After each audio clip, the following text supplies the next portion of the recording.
तैयारी तो केजरीवाल सरकार की भी थी कि दिल्ली के सरकारी टीचर्स को ट्रेनिंग के लिए फिनलैंड भेज दें, लेकिन उपराज्यपाल ने अड़ंगा डाल दिया। दोनों के बीच अब तक जो तलखी चिट्ठियों में दिख रही थी, आज वो सड़क पर खुलकर सामने आ गई है। हाथों में तख्ती थामे केजरीवाल ने आज खुद दिल्ली के उपराज्यपाल के खिलाफ प्रदर्शन की अगुवाई की।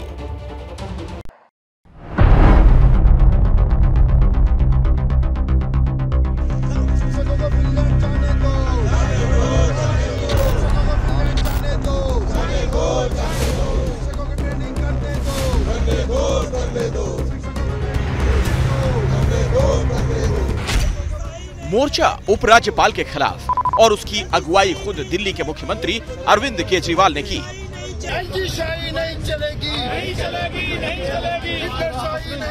दिल्ली की सड़कों पर सीएम केजरीवाल बड़े दिन बाद आंदोलनकारी की भूमिका में दिखे हैं। इस बार मुद्दा दिल्ली के शिक्षकों को फिनलैंड भेजने का है।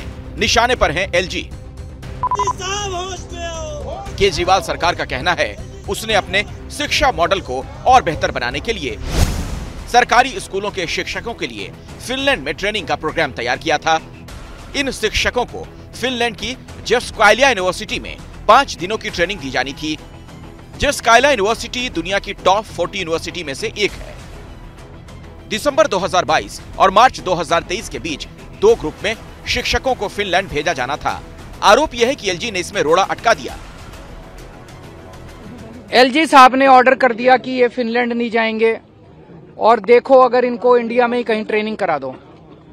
ये तो ठीक नहीं है, ये तो बिल्कुल गलत है। एलजी साहब को क्या प्रॉब्लम है? दिल्ली के बच्चे, दिल्ली के लोगों का टैक्स का पैसा, दिल्ली के लोगों के पैसे से उनको टीचर्स को ट्रेनिंग के लिए भेज रहे हैं। एलजी साहब क्यों रोक रहे हैं? एलजी साहब रोकने वाले कौन होते हैं? एलजी साहब क्यों रोक रहे हैं टीचर्स की ट्रेनिंग को?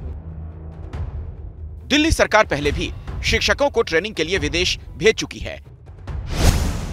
अब तक दिल्ली के 1079 शिक्षक विदेश में ट्रेनिंग ले चुके हैं। 420 शिक्षकों ने कैम्ब्रिज में ट्रेनिंग ली। 600 टीचर सिंगापुर में ट्रेनिंग ले चुके हैं। 59 शिक्षक पहले भी फिनलैंड में ट्रेनिंग ले चुके हैं। लेकिन इस बार उपराज्यपाल ने ट्रेनिंग प्रपोजल पर सफाई मांगते हुए 9 जनवरी 2023 को फाइल लौटा दी। कहा फिनलैंड भेजने की लागत का आकलन किया जाए, दिल्ली के शिक्षकों को देश में ही ट्रेनिंग दी जाए।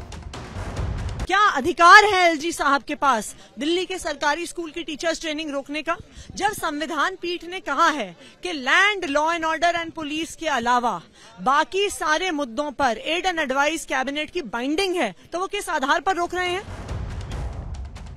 दिल्ली सरकार देश में अपने शिक्षा मॉडल को सबसे अच्छा बताती है, वहीं फिनलैंड का शिक्षा मॉडल दुनिया में सबसे बेहतरीन माना जाता है। फिनलैंड में 7 साल की उम्र में बच्चों की फॉर्मल स्कूलिंग शुरू होती है। 16 साल तक बच्चा किसी भी तरह के एग्जाम में नहीं बैठता। फिनलैंड में बच्चे स्कूल में कम समय बिताते हैं। स्कूल में बच्चों को होमवर्क भी कम दिया जाता है। फिनलैंड में बच्चे 3 साल नहीं, 4 साल नहीं, 5 साल नहीं, 6 साल नहीं, 7 साल की उम्र में स्कूल में दाखिल होते हैं। यानी 7 साल से उनकी फॉर्मल एजुकेशन, स्कूलिंग का प्रोसेस शुरू होता है। स्कूल का माहौल, क्लास का माहौल ऐसा होता है जैसे वो किसी हॉबी क्लास में हो, और ऐसा इसलिए होता है क्योंकि टीचर बनकर नहीं बल्कि दोस्त बनकर, सहपाठी बनकर क्लास में आता है। शिक्षा आम आदमी से जुड़ा मामला है, इसीलिए दिल्ली के लोगों को फिनलैंड मॉडल की एजुकेशन का सपना दिखाकर केजरीवाल उपराज्यपाल के खिलाफ खुद मैदान में उतर आए। दिल्ली से दीपक रावत की रिपोर्ट। इस खबर की इनसाइड स्टोरी समझते हमारे सहयोगी दीपक रावत से। और दीपक, अगर मैं सही हूं तो लगभग 3-4 सालों के बाद खुद अरविंद केजरीवाल इस तरह से सड़क पर नजर आए हैं प्रदर्शन करते हुए। तो मामला तो सिर्फ फिनलैंड का लगता नहीं है कि टीचर्स को फिनलैंड पहुंचाने को लेकर ये रार है। अंदर से क्या खबर है? अंदर खाने क्या तस्वीर दिख रही है?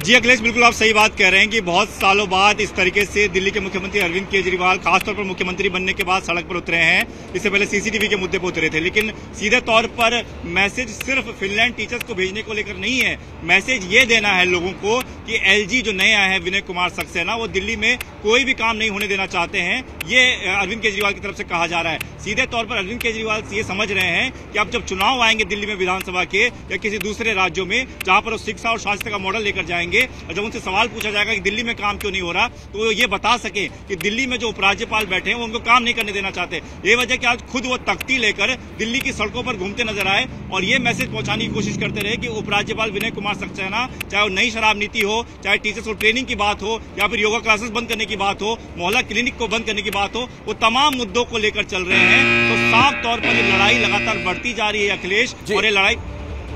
चलिए, बहुत बहुत धन्यवाद दीपक रावत इस जानकारी के लिए आपका। क्या मजबूरी है मेरी, बताइए। मैं अभी आपको बताती हूँ कि मैंने ओए होए होए होए नमकीन के चटकारे लेते हुए टकटकी मार के डिबेट शो को पॉज रिपीट कर करके देख रहे हैं जोगिंदर जी। इनकी तरह आप भी देखें अपनी फेवरेट डिबेट्स को रिपीट कर और डाउनलोड कीजिए एबीपी लाइव ऐप अपने स्मार्ट टीवी पर।